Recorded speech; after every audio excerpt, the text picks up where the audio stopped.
মালেক বিন দিনার রহমতুল্লাহি আলাইহি একবার এক বিশাল জাহফিলে বক্তব্য দিতে দাঁড়াতেই এক বয়স্ক শ্রোতা বলে উঠলেন যে আপনার বক্তব্য শুরু করার আগে আমার একটা প্রশ্নের উত্তর দিন, আর আপনি অনুমতি দিলে আমি প্রশ্নটি করব। মালেক বিন দিনার রহমতুল্লাহি আলাইহি তাকে প্রশ্ন করার অনুমতি দিলেন। বয়স্ক শ্রোতা বললেন, আজ থেকে 10 বছর আগেও আপনাকে মাতাল অবস্থায় এখানে সেখানে পড়ে থাকতে দেখেছি। আপনি সে অবস্থা থেকে কিভাবে ফিরে এলেন এবং ওয়াজ করার জন্য এখানে এলেন? মালেক বিন দিনার রহমতুল্লাহি আলাইহি কিছুক্ষণ মাথা নিচু করে রইলেন। তারপর বললেন, ঠিক বলেছেন, আমিই সেই ব্যক্তি যে মাতাল অবস্থায় এখানে সেখানে পড়ে থাকতাম। আজ শুনুন আমার ফিরে আসার কাহিনী। এক কদরের রাতে মদের দোকান বন্ধ ছিল। দোকানবারকে বহু অনুনয় বিনয় ও অনুরোধ করে এক বোতল মদ কিনলাম বাসায় খাব বলে, এই শর্তে। মদ নিয়ে বাসায় ঢুকলাম। ঢুকেই দেখতে পাই আমার স্ত্রী নামাজ পড়ছে। আমি আমার ঘরে চলে গেলাম এবং মদের বোতলটা টেবিলের উপর রাখলাম। কিছুক্ষণ পরে আমার 3 বছরের শিশু মেয়েটা দৌড়ে আমার কাছে এলো এবং টেবিলের সাথে ধাক্কা খেয়ে মদের বোতলটা মাটিতে পড়ে ভেঙে গেল।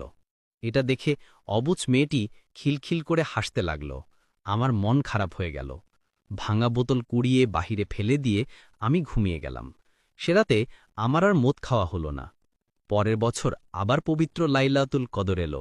এবারও আমি আবার যদ নিয়ে বাড়িতে ফিরে এলাম। বোতলটা আবার সেই টেবিলে রাখলাম। হঠাৎ বোতলটার দিকে তাকাতেই কান্নায় আমার বুক ফেটে গেল, কারণ আজ 3 মাস হল আমার শিশু কন্যাটি মারা গেছে। মেয়েটির কথা মনে আসতেই আমার মনটা খারাপ হয়ে গেল। আমি মদপান না করে বোতলটা বাইরে ফেলে দিয়ে ঘুমিয়ে পড়লাম। ঘুমের মধ্যে আমি স্বপ্নে দেখলাম একটি বিরাট সাপ আমায় তাড়া করছে। এত বড় সাপ আমি জীবনেও আর দেখিনি। আমি ভয়ে দৌড়াচ্ছি। এমন সময় পথিমধ্যে এক দুর্বল বৃদ্ধকে দেখতে পেলাম। আমি তার কাছে সাপের আক্রমণ থেকে বাঁচতে সাহায্য চাইলাম। সেই বৃদ্ধ আমাকে বলল, আমি খুবই দুর্বল এবং ক্ষুধার্ত। এই সাপের সাথে আমি কখনই পারব না, বরং তুমি এই পাহাড়ের ডান দিকে উঠে যাও, হয়তো তুমি কোনো সাহায্য বা আশ্রয় পেতে পারো। পাহাড়ের উপর উঠে দেখতে পেলাম দাউ দাউ করে আগুন জ্বলছে।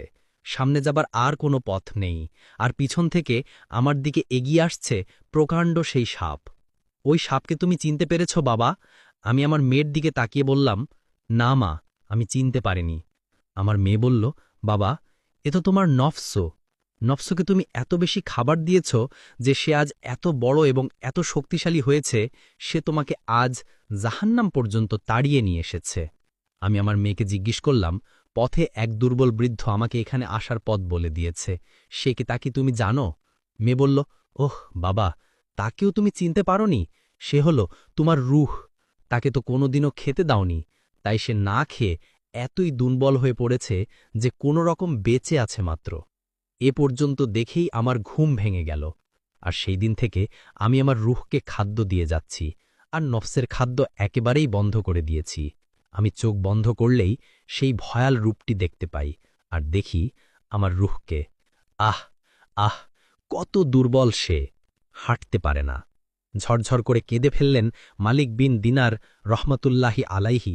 তার সাথে সেখানে উপস্থিত সকল মানুষ কাঁদতে লাগলেন।